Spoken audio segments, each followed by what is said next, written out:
Akka mooltan dhaggeeffattoota keenya kun barii miidiyaa neetworkiidha. Oduu yeroo kanaaf qabnu isin dhageessisaa amma oduu bal'inaan. Adda Bilisummaa Oromoo gamtoomee waamicha Oromummaa dhaabbilee siyaasaa Oromootiif ergee jira. Kunis akka armaan gadiitiin dhiyaata. Waamicha Oromummaa jaarmiyaa siyaasaa Oromoo hundaaf Adda Bilisummaa Oromoo gamtoomee irraa dhimma Oromiyaan yoo ilmaan ishee tokko taate kabajaa fi ulfina argatti. Tokkummaa afaanii osoo hin taane tokkummaa Oromummaati. Paartileen siyaasaa Oromoo haala keessa ture keessumaa waggootan 30 as siyaasaa ammayyaa geggeessuuf waltumsuu irra siyaasaa waljibbiinsaa fi ulfina wal dhoowwachuu bakka argatee jira. Saatiin Oromoon gatii guddaa kafalaa jira. Yeroo fi qabeenya silaa siyaasaa Oromoo gabbisuuf baasuu qabnu wal sakaaluu fi wal balleessuuf oolfamaa ture. Siyaasaan akkanaa kun ammoo diina keenya dagannee akka gareen wal doorsifnu taasifne. Kun bifa kamiinuu itti fufuu hin qabu. Qabsoo keessatti jaarmiyaan siyaasaa ta'ee namni dhuunfaan gahee qaba malee abbaa qabsoo miti. Abbaan qabsoo ummata Oromoo qofaadha. Haalli waggaa 30 darban baratamaa dhufe qabsoo keessatti gahee wal dhoowwachuu yookaan wal waakkachuu hokkara dhalche. Bifa saalfachiisaa ta'een akkaan abbaa qabsoo of taasise, kun ilma qabsoo of taasise, kun akaakayyoo itti ta'e, kun ammoo ni dhiibame. Kaan Oromummaa namaaf kennu fi nama irraa mulquun dirree fudhate. Kun hunduu kan dhalateef laaffinaa fi itti gaafatamummaa fudhachuu diduu hoogganoota siyaasaa irraa dhufe. Sirni gadaa ni dagatame. Hoogganaan qabsoo keessatti hooggana isa caalu hammachaa deemuu irra maseensaa deeme. Hoogganni jaarmiyaa siyaasaa Oromoo sirna gadaan ala oofamu qabsoo jalqabanii ofumaa xumuruu arguun karoorfatan. Kun ammoo dhaloota itti aanu keessa akka hoogganni hin maddine gufuu guddaa itti ta'e. Hoogganaan jaarmiyaa siyaasaa Oromoo kan warra Habashaa tokko kan biraa shiraan kuffisee yookaan du'aan Waaqayyoo yoo boqate malee aangoo eebbisee kan dhalootaaf aangoo kennu ni dhabame. Jaarmiyaa siyaasaa Oromoo keessatti namoonni gaafatama dabarsanii kennan akka qubaan lakkaa'aman ta'ee jira. Amalli kun jaarmiyaa siyaasaa Oromoo keessatti dagaaguu isaatiin qabsoon Oromoo ni qancarte. Yaada injifataa burqisiisuu irra wal sakaaluu fi hamatuu fi hamataa bakka hundatti horate. Dhugaan kun ni hadhaawa. Garuu fudhachuu qabna. Sobanii of kabachiisanii deemuun injifannoo namaan hin ga'u. Dhugaa dubbatanii bakka jallatti sirreessan karaadha. Dhaloota qubee yaadaan moo'ataa yoo ijaaruu baanne dhaloota yeroo hunda miidhama isaa laaleffatee dubbatu duwwaa horanna. Siyaasaa Oromiyaa tasa jijjiiruu hin danda'u. Mooraa qabsoo Oromoo keessatti hanqinni hoogganni siyaasaa dhalche keessaa inni guddaan ofii haala uumee haala uumuu irraa haala qaamni biraa uume keessa jiraachuu yookaan isa dhageeffachuutti yeroo isaa fixate. Siyaasaa keessatti haala uumte hin hooggantu taanaan yeroo hunda haala qaamni biraa uume keessa jiraachuu dirqama ta'a. Qabsoo Oromoo keessatti yeroo jalqabaaf gochaa fi hammeenya diinni keenya raawwate sochiin qeerroo fi qarree Oromiyaa biyya keenya keessatti jijjiirama guddaa fide. Sochii qeerroo fi qarreen of ijibbaansa diinarraa qabuun harka duwwaa jijjiirama dhalche. Jijjiirama dhufee akka Oromootti kunuunfachuurra jaarmiyaa siyaasaa Oromoo wal kumachuu fi walitti inaafu seenan. Adeemsi kun qabsoo qeerroo tokkummaan fidde burcaajesse jira. Jijjiirama qeerroon fidde abbaa itti ta'uuf gara wal dorgommii deemame malee waloon finne yaanni jedhu bakka dhabee jira. Bifa nama qaanessuun qeerroo Oromoo gara qeerroo garee fi jaarmiyaa siyaasaa qoodachuuf walitti qooduu irratti halkanii guyyaa hojjetamuu jalqabee ture. Kallattii siyaasaa fi hegeree biyyaan malu akeeka irraa gara abbummaa qeerroo falmachuutti galame. kun kufaatii keenya kan jaarmiyaa siyaasaa Oromoo hundaati. Haqa kana mamii tokko malee fudhachuu qabna. Yoo haqa kana akka jaarmiyaa siyaasatti hin fudhanne ta'e hojiidhuma kufaatii baratame keessa wal naannessu ta'a.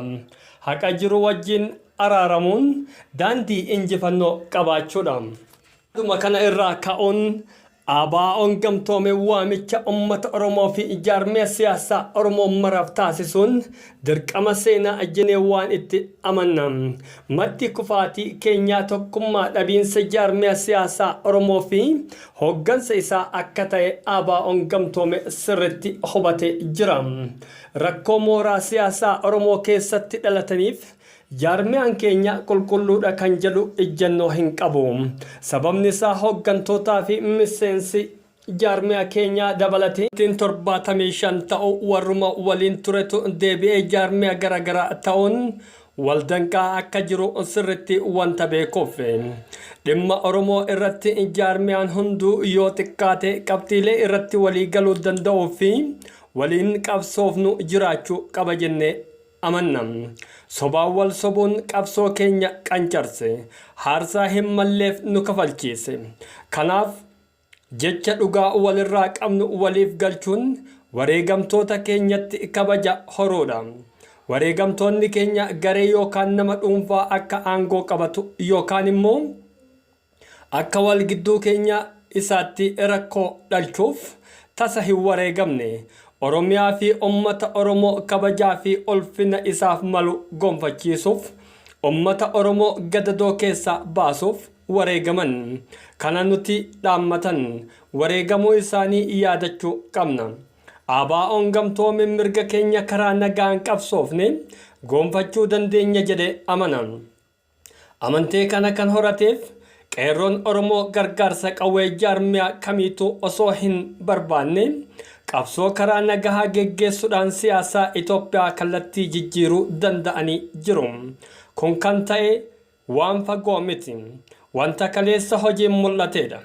Kanaaf humnaa fi beekumsa qabnu karaa nagaa yoo gumaacha goone jijjiirama fiduu ni dandeenya. ABO'n gamtoome kana sirriitti hubata. Qabsoo karaa nagaa irraa dimimmisa hin qabnu warraaqsi karaa kanaan adeemsifnu daandii injifannoo jennee amanna.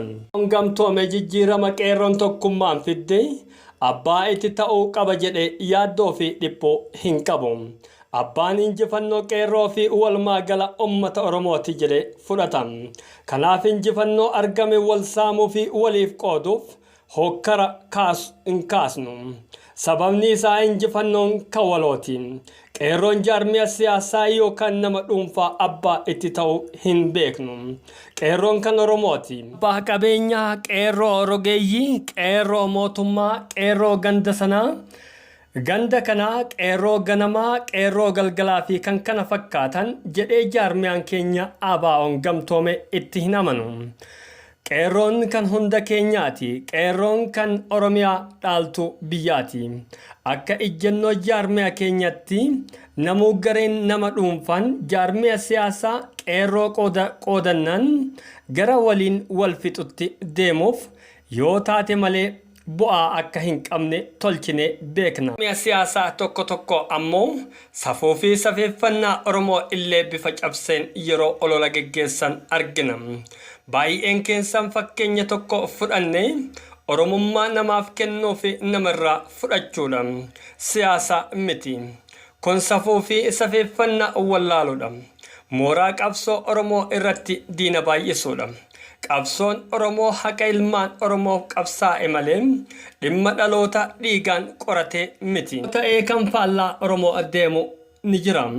Garuu gochaa isaa ibsuun ala Oromoo ta'ee osoo jiru sobaan dhiiga alagatti makuun safuudha.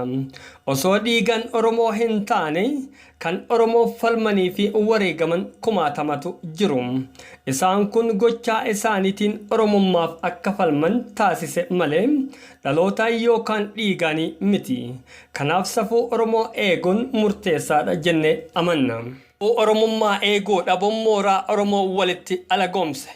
Garaa walitti jabeessee dubbii namaa cabsuu irra lafee nama sanaa cabsutu deebisanii suphuuf salphaadha.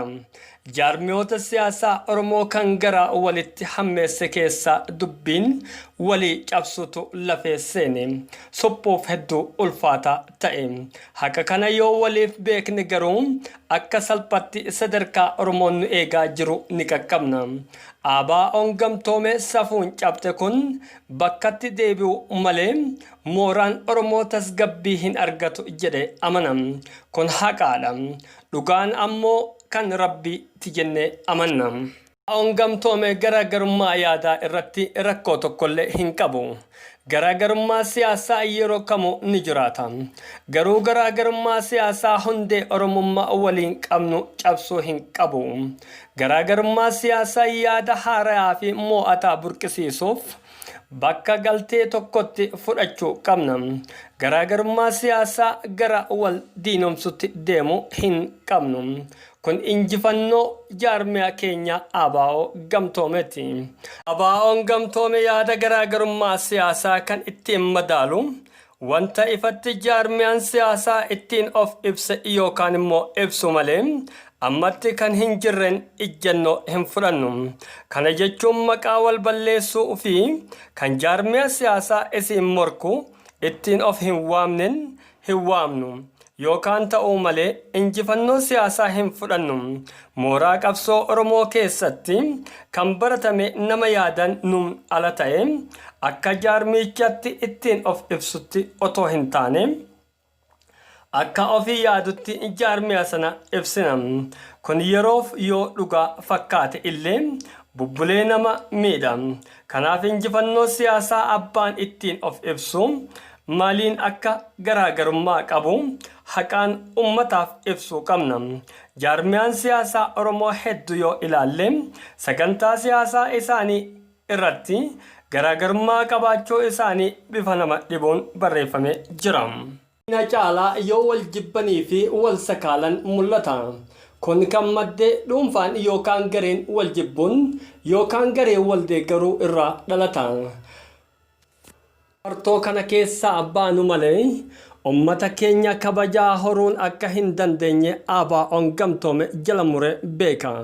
Kanaaf siyaasaa jibbiinsaa keessaa baanii sababaan wal haa tumsinu yookaan immoo wal haa morminu kan jedhuuf amanna. Akka ejjennoo jaarmiyaa keenya ABO gamtoome Oromoo lolee itti ololes wal moo'uu hin danda'u. Garuu yoo dhimma waloo irratti ejjennoo waloo qabaanne waliin moona. Nuti jaarmiyoonni Oromoo wal cabsuun diina Oromootti baay'isee alagaa aangomsuudha. Kan darbe irraa barachuu qabna. Dhimma waloo tumsanii deemsifachuu dadhabuun bara 1960mootaa fi bara 1980moota wanta hunda alagaan akka dhuunfatu taasise. Yeroo sanas alagaan jabaatee osoo hin taane Oromoo fi Oromoo wal gaaduu fi waliif abboomuu dhabutu waggaa 50f gatii nu kafalchiise jira. Haala darbe irraa barachuu dhabuun ammas injifannoo waloon arganne borcaachessuu fi alagaan amala keenya beekee itti affeeraa jirra. Kun tasa ta'uu hin qabu. Siyaasni Oromoo wal cabsuun Ormi abbaa itti ta'uun dhaabbachuu qaba. Yeroo ammaa yeroo Oromoo fi Oromoon haala jiru irratti wal tumsuu qabu malee yeroo alagaa gammachiisuuf daboo mana ormaa deemuu miti. Tolus badus aangoon siyaasaa biyya keenyaa gola Oromiyaatti foormulaa tolfamuu fi qaba malee foormulaa siyaasaa alagaa kajeeluu hin qabnu. Abaa keenya nutu gorfata malee alagatti hin himannu. Yookaan akka garaa tokko gorree nu gargaaru hin kadhannu. ABO'n gamtoome Oromoon Oromoo tuffachuun tumsa daboo ganda namaa deemuun fafa jedhee ilaala. Amma mooraa qabsoo siyaasaa Oromoo keessa jiru irra aanuuf akka ijjannoo ABO gamtoometti jaarmiyaan siyaasaa hooggansa dhaloota haaraan dhuunfatamuu qaba jedhee amanam. Haloo walitti qabachuu fi madaa wal tuttuquun dhaloota duraa bira malee dhaloota qubee biratti bakka hin qabu. Sababa kanaaf jaarmiyaaleen Oromoo osoo hooggansa isaanii harka caalu dhaloota qubee akka hoogganamu taasisanii atakaroon siyaasaa Oromoo gidduutti ni dhabama. Dhaloonni qubee aangoo irratti wal lolee hin beeku. Aangoo waloon qabachuuf waliin lole malee. Kanaaf akka falatti dhaloota qubee hooggansa jaarmiyaa siyaasaa dhaalchisuun siyaasaa Oromoo gabbisa jennee akka ABO gamtoometti fudhanna. Rakkoon cimaan inni biraa ammoo guddina siyaasaa Oromoo fi jijjiirama siyaasa naannoo fi kan addunyaa bifa wal simeen of sirreessuu dhabuun jaarmiyoota siyaasaa Oromoo danqaa guddaa itti tahee jira. Kaleessa yaannutti har'a yaaduun injifannoo kan nu gonfachiisu miti. Kanaaf tooftaa fi tarsiimoo kaleessa ittiin qabsaa'aa turre yoo dogongoruu ta'uu baatellee waltajjii amma keessa jirruuf akkuma jirutti dhimma itti bahanuun hin dandeenyu. Kanaaf haalli siyaasaa Oromoo fi addunyaa tarsiimoo qabsoo har'aaf malu akka bojannuuf nu dirqisiise. Asirratti hubatamuu kan qabu jaarmiyaan kamuu of jabeessuu hin jibbu. Garuu jaalannes jibbines